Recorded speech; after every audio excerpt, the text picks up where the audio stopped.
Yo, salut à tous, c'est Locan et bienvenue dans cette vidéo dans laquelle je vous amène un petit peu plus avec moi dans la simplification de ma vie numérique. Et si vous trouvez que cette vidéo a beaucoup de flou en arrière-plan, c'est totalement normal puisqu'on filme avec un 35 mm à f2. Je me fais un gros kiff, vous avez peut-être aucune idée de ce que ça veut dire, mais ça veut grosso merdo dire qu'il y aura du flou en arrière-plan, que la mise au point est que sur mes yeux, que même mes oreilles et mes cheveux derrière sont flous. Mais c'est un petit kiff de, voilà, j'ai un objectif sympa, j'ai envie de l'utiliser plus. Depuis plusieurs semaines, j'ai changé de vision un petit peu sur mon iPhone et la place qu'il prend dans ma vie pour l'orienter vers un iPhone minimaliste. Et c'est dans cette vidéo que je vais vous expliquer tout ce que j'entends par là. L'iPhone s'impose à moi et j'aime pas ça. Durant l'été, je me suis rendu compte que j'étais obligé de cliquer sur l'application Message dès qu'elle affichait une notification, une petite bulle, ou l'application Instagram dès qu'elle était là, tout simplement. Pour pallier à ça, j'ai créé un mode focus, un mode de concentration qui venait masquer tout simplement les notifications, les petites infobulles. J'ai peu de notifications déjà sur mon iPhone, j'ai aucune notification qui sonne pour me dire hey, pense à ça, aucune notification qui vibre, aucune notification qui s'affiche sur l'écran d'accueil, ou très rare et réellement choisie, aucune dans tous les cas. Pour les messages et Instagram, j'ai juste une petite pastille sur l'application message quand j'ai des messages qui attendent. Et mon mode de concentration venait juste faire disparaître cette pastille. Rien d'autre, puisqu'encore une fois, rien ne sonne, rien ne vibre. Et aussitôt que j'ai mis ça en place, mon comportement a changé pour juste passer de déverrouiller l'iPhone pour voir s'il y avait une bulle, et s'il y avait une bulle, aller dans l'application message, à déverrouiller l'iPhone, voir qu'il n'y a pas de bulle, puisque le mode de concentration est activé, et lancer l'application message pour voir s'il y a des conversations. En fait, il y a une adaptation qui se fait de manière permanente et c'est pas bon non plus. C'est quelque chose qui est sans fin en réalité. Et peu importe ce que je fais, j'ai toujours la sensation qu'avoir mon téléphone à côté de moi est important, que je dépends de mon téléphone pour quoi que ce soit. On sait jamais. Si jamais on m'appelle, si jamais il y a quelque chose d'important, il me faut mon téléphone à côté. Alors que je travaille l'immense majorité de mon temps sur mon Mac et que j'ai une Apple Watch au poignet si jamais il y a une notification ou un appel à relayer. Et dans la plupart des cas, je me surprends à déverrouiller mon téléphone juste pour voir s'il n'y a pas une notification en attente quelque part, quand bien même, on sait jamais. Et je trouve ça profondément ridicule, c'est un comportement de drogué, ni plus ni moins. Et là, je parle que de moi, dans cette vidéo, je n'aborde que mon cas particulier, modestement, je le partage avec vous, mais il y a fort à parier que chez vous, de l'autre côté de l'écran, ça soit un petit peu la même chose, à un degré forcément différent, pire ou plus calme, mais on a tous la fausse sensation qu'on dépend de nos téléphones. De fait, j'ai voulu considérer l'iPhone comme un outil. Et cette prise de conscience, elle est arrivée au moment où j'avais envie de simplifier tout ce qu'il y avait autour de moi. On en a parlé dans les dernières vidéos, je vous encourage à y faire un tour. La phase de vente de mes écrans, mes studio display, la phase de vente de mon vélo, de mes enceintes qu'il y avait ici, etc.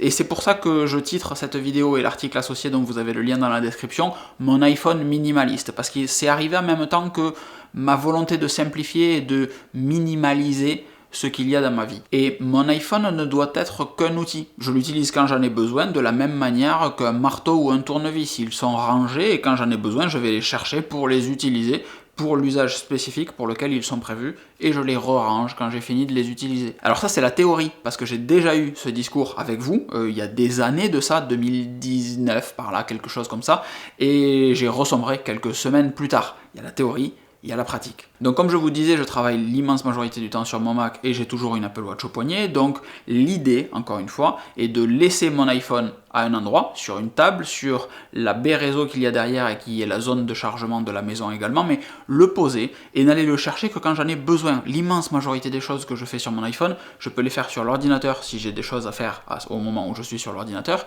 ou je peux vérifier une notification ou lancer quelque chose si je suis sur l'Apple Watch. J'ai mon assistant personnel préféré qui commence par si, qui finit par ri, histoire de ne pas le déclencher chez vous ni chez moi d'ailleurs, et je peux faire tout ce que j'ai envie de faire avec une commande à cet assistant personnel depuis mon Apple Watch.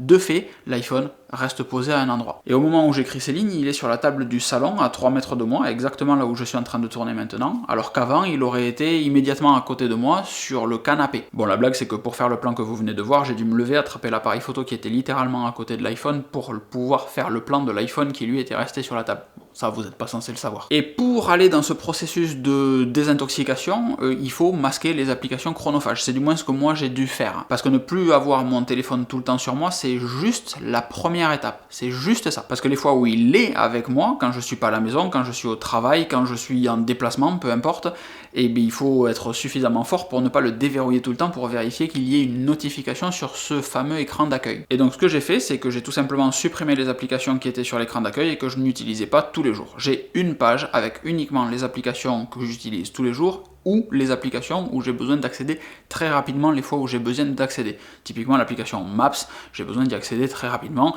L'application Find My, j'ai besoin d'y accéder très rapidement quand j'ai envie de l'utiliser, sinon c'est chiant.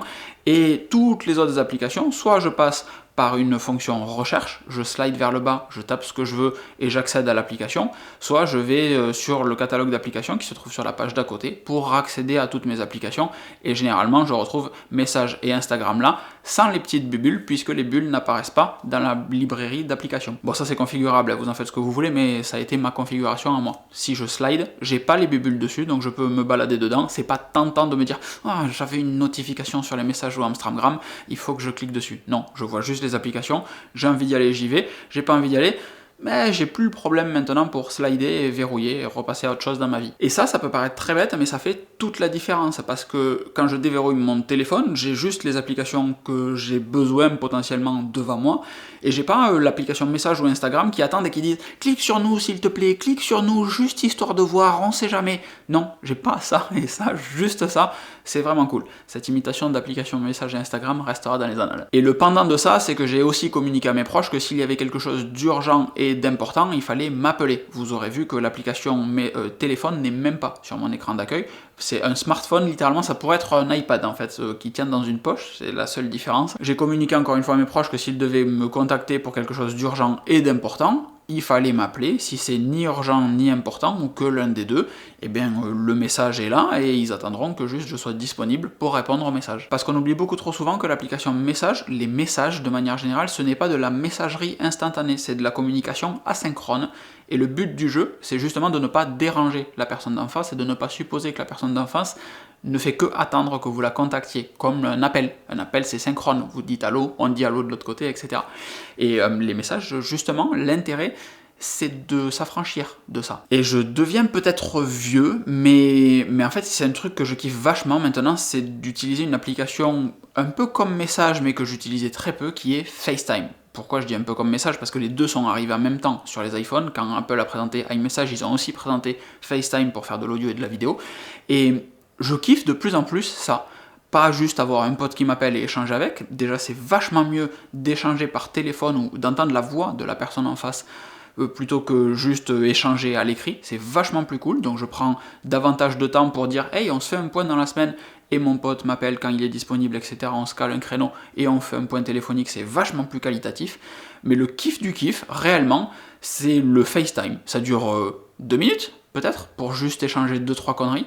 Mais c'est vraiment kiffant d'avoir la personne en face versus un appel, qui est déjà très cool, versus juste un pauvre message qui laisse libre pensée, libre interprétation à tout ce qu'on va dire en face, parce qu'il manque une chier de communication non verbale, etc. Alors quel est le bilan de cette expérience d'un mois à peu près maintenant, 3 semaines plus, presque un mois? Je suis réellement beaucoup plus concentré dans ce que je fais que ce que je pouvais l'être avant. Je suis pas sûr que cette phrase existe, mais vous l'aurez compris. Dans tous les cas, que ce soit au travail ou ici, pour réaliser mes articles ou tourner des vidéos, ou dans ma vie de tous les jours, je suis beaucoup plus concentré dans ce que je fais, dans le moment présent, en fait, dans ma vie, que je pouvais l'être par le passé, où je vérifiais régulièrement des messages ou des notifications diverses et variées sur mon téléphone. Le piège de ça, c'est que je me rends compte que beaucoup de personnes autour de moi n'ont pas eu cette réflexion encore, et je suis très souvent le seul à ne pas être sur son téléphone. Dans mon cas, il suffisait juste de masquer les applications Messages et Instagram, parce que j'avais peu de notifications de configurer. Même sur Instagram, j'en ai aucune,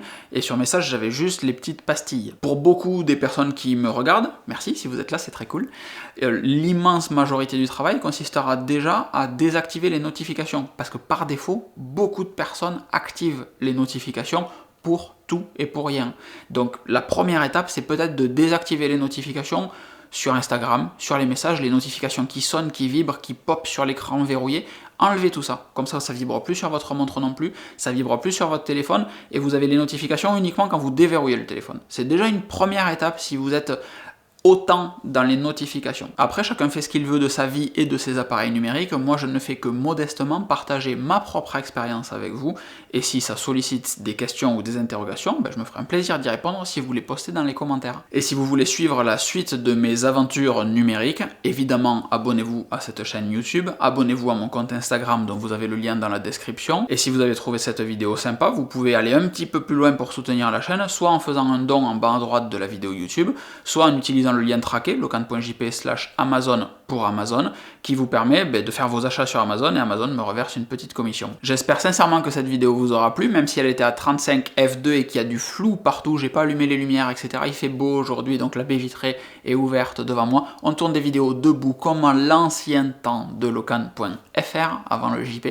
Je vous fais des grosses bises, j'espère sincèrement que ça vous aura plu. Abonnez-vous, activez les petites notifications, mettez des commentaires, faites popper cette vidéo. Je vous fais des bises, à très vite.